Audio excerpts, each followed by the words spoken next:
Hello नमस्कार दोस्तों। आज मैं आप लोगों को कक्षा 10 का रसायन विज्ञान का पहला चैप्टर जो है पढ़ाएंगे।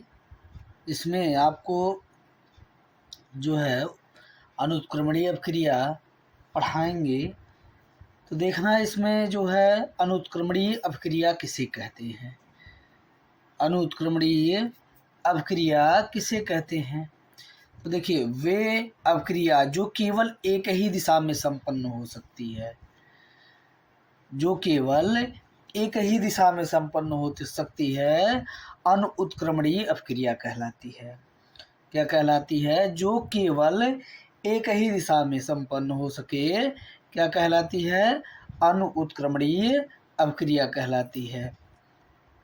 देखिए, अनुत्क्रमणीय अपक्रिया किसे कहते हैं? अगर जो आपसे कोई पूछ ले तो क्या कहेंगे कि देखिए क्या दिया है, वे अपक्रिया जो केवल एक ही दिशा में संपन्न होती है, जो केवल एक ही दिशा में संपन्न होती है या हो सकती है, अनुत्क्रमणीय अपक्रिया कहलाती है। क्या कहलाती है?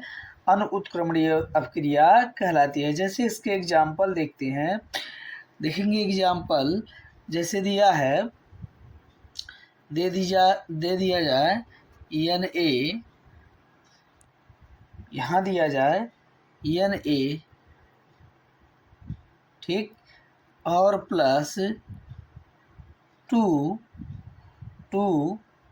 H2O, ठीक, गिफ्स दिया जाए यहाँ पर, ठीक है, गिफ्स दिया जाए तो क्या बन रहे हैं?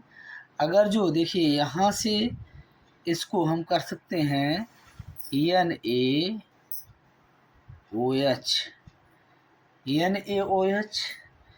और यहाँ हाइड्रोजन गैस निकल रही है।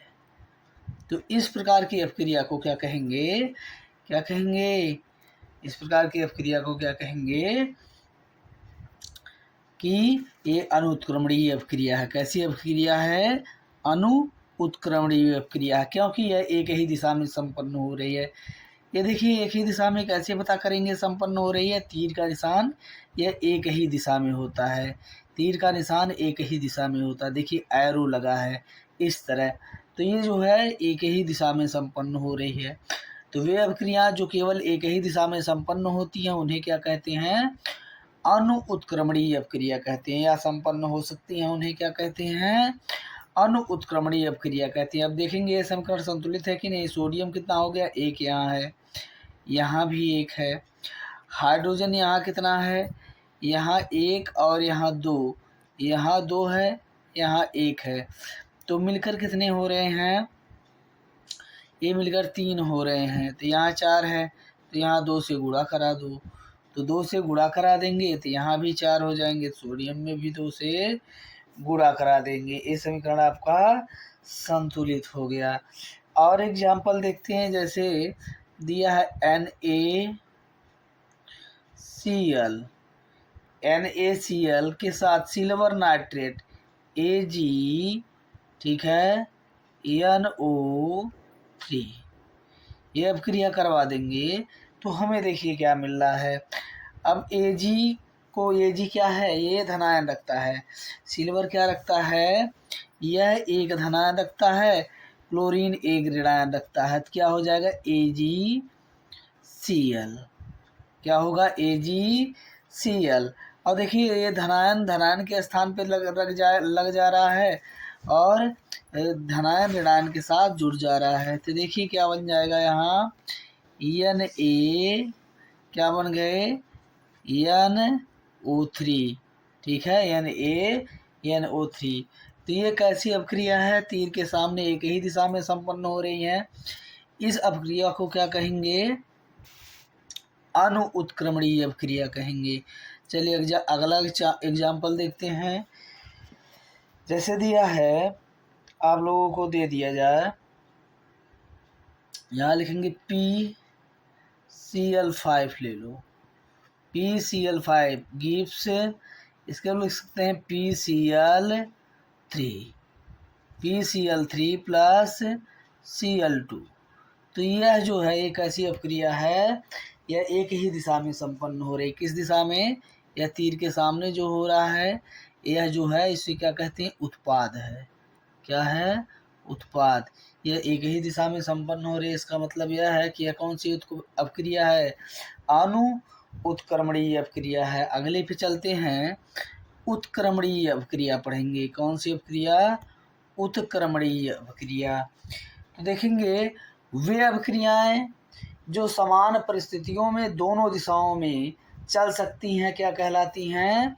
उत्क्रमणीय अपक्रिया कहलाती हैं। क्या कहलाती हैं? उत्क्रमणीय अपक्रिया। वे अपक्रिया जो समान परिस्थितियों में दोनों दिशाओं में चल सकती हैं, उत्क्रमणीय अपक्रिया कहलाती हैं। क्या कहलाती हैं? उत्क्रमणीय। सामान्य रूप में इसकी परिभाषा जो है, इसकी परिभाषा क्या बनेगी? वे अपक्रियाएं जो दोनों दिशाओं में संपन्न होती हैं उन्हें क्या कहते हैं? उत्क्रमणीय अपक्रिया। इसका चिन्ह जो है इस रूप में होता है। इसका चिन्ह ऐसे लिखते हैं, देखिए ये दोनों तरफ तीर का निशान लिखते हैं, उत्क्रमणीय का ये चिन्ह है। तो देखते हैं कैसे हो रहा। जैसे कैल्शियम कार्बोनेट, कैल्शियम कार्बोनेट को अगर जो हम गर्म करते हैं, तो गर्म करते हैं तो क्या हो जाएगा? कैल्शियम ऑक्साइड और प्लस इसमें कार्बन डाइऑक्साइड में यह अपघटित हो जाएगा। कैल्शियम ऑक्साइड और कार्बन डाइऑक्साइड में अपघटित हो जाएगा। तो यह देखिए कैसी अपक्रिया हो गई? यह कैसी अपक्रिया है? उत्क्रमणीय अपक्रिया है। कैसी अपक्रिया है? उत्क्रमणीय अपक्रिया है। यह जो है आपकी उत्क्रमणीय अपक्रिया है। एक ले लेते हैं PCl5। क्या ले लें? PCl5 ले लेते हैं, PCl5। अब देखिए इसमें भी उत्क्रमणीय का चिन्ह लगाएंगे। तो एक तरफ देखिए PCl बनेगा 3 और प्लस Cl2। तो देखिए अगर जो हम फास्फोरस पेंटाक्लोराइड को गर्म करते हैं तो फास्फोरस ट्राइक्लोराइड तथा क्लोरीन गैस बाहर निकलती है। क्या निकलती है? तथा क्लोरीन गैस बाहर निकलती है। तो इस प्रकार की अपक्रिया को क्या कहेंगे कि यह उत्क्रमणीय अपक्रिया है। उत्क्रमणीय चिन्ह लगने से ही पता चल जा रहा है कि यह कैसी अपक्रिया है? उत्क्रमणीय अपक्रिया है। आगे चलेंगे, जैसे अगर जो आपको ले लिया जाए हाइड्रोजन और आयोडीन, हाइड्रोजन और आयोडीन। अब हम देखिए इसका उत्क्रमणीय का चिन्ह लगाएंगे तो यह जो है 2HI के रूप में मिल जाएगा। 2HI hydrogen iodide. क्या मिल रहा है? Hydrogen iodide. यह कैसी अपक्रिया है? उत्क्रमणीय अपक्रिया है। अगले एग्जाम्पल के रूप में देखेंगे, ठीक है, ये अमोनियम NH4Cl, अमोनियम क्लोराइड को अगर जो हम गर्म करते हैं तो ये क्या प्राप्त होता है? ये प्राप्त होता है आपका, देखिए यहाँ से प्राप्त होगा NH3, जिसे क्या कहते हैं? अमोनिया कहते हैं। और देखिए एक हाइड्रोजन यहाँ ज़्यादा है यहाँ से, इसका मतलब एक हाइड्रोजन बच गया है, और Cl तो ऑलरेडी बचा ही है, प्लस HCl। तो ये देखिए क्या बन रहा है? अगर जो हम अमोनियम क्लोराइड को गर्म करें, ठीक है, तो क्या बन रहे हैं हमारा यहाँ पर? क्या बन रहे हैं? अमोनिया तथा हाइड्रोक्लोरिक अम्ल मिल रहा है, हाइड्रोक्लोरिक अम्ल मिल रहा। उत्क्रमणीय का चिन्ह लगने से क्या हो रहे हैं? उत्क्रमणीय अपक्रिया हो रहे हैं। कौन सी अपक्रिया हो रहे हैं? यह उत्क्रमणीय अपक्रिया हो रहे हैं। अब देखेंगे अगला क्वेश्चन आप लोगों को। अब अगला हेडिंग है अपघटन अपक्रिया। क्या? कौन सी अपक्रिया? अपघटन अपक्रिया। वह अनुत्क्रमणीय। इसका मतलब यह है, यह अनुत्क्रमणीय होती है। इसका मतलब यह एक ही दिशा में संपन्न होती है। कई दिशा में? एक ही दिशा में संपन्न होने वाली क्या है? अपक्रिया है। कौन सी? अपघटन अपक्रिया। कौन सी? अपघटन अपक्रिया एक ही दिशा में संपन्न होने वाली अपक्रिया है। एक ही दिशा में संपन्न होने वाली अपक्रिया है, ये पता चल गया।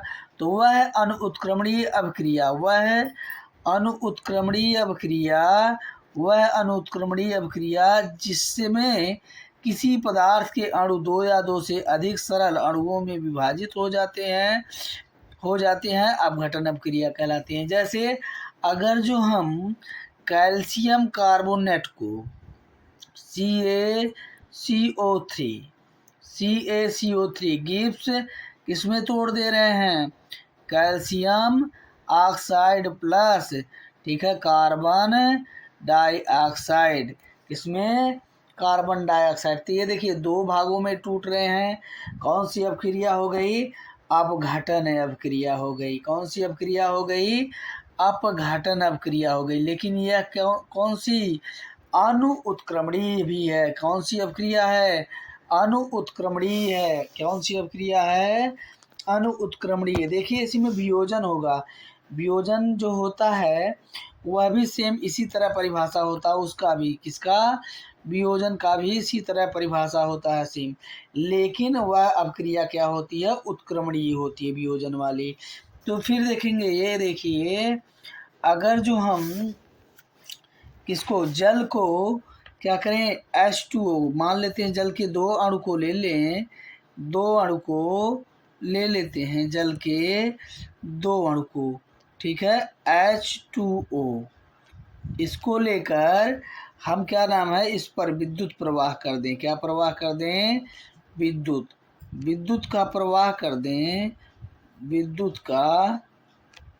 तो देखिए अगर जो हम विद्युत का प्रवाह कर दें तो यह जल किसमें, हाइड्रोजन तथा ऑक्सीजन में टूट जाते हैं, किसमें, हाइड्रोजन और ऑक्सीजन। अगर जो जल का निर्माण करना हो तो क्या करेंगे, हाइड्रोजन गैस को वायु की उपस्थिति में जलाएंगे तो क्या हो जाएगा, गैस, मतलब ये पानी बनता है। क्या बनता है, पानी का निर्माण होता है। अगर जो हम जल के दो अणु को दो अणु में विद्युत प्रवाहित कर दें, क्या प्रवाहित कर दें, विद्युत, तो क्या हाइड्रोजन गैस और ऑक्सीजन गैस में अपघटित हो जाता है। तो यह कौन सी अपक्रिया कहलाई, अपघटन अपक्रिया कहलाई। कौन सी अपक्रिया कहलाई, अपघटन अपक्रिया कहलाई। तो ये देखिए आप लोगों का जो है आज 3 हेडिंग हमने कंप्लीट किया है। फिर इसके बाद में आगे 3-4 हेडिंग जो है अगले वीडियो में आपको मिलेगा। आज के लिए इतना ही। थैंक यू, धन्यवाद भैया। आप लोग इस चैनल को थोड़ा शेयर करिए और सब्सक्राइब करिए, वीडियो ध्यान से थोड़ा देखिए, जो कमी बेसी हो बताइए।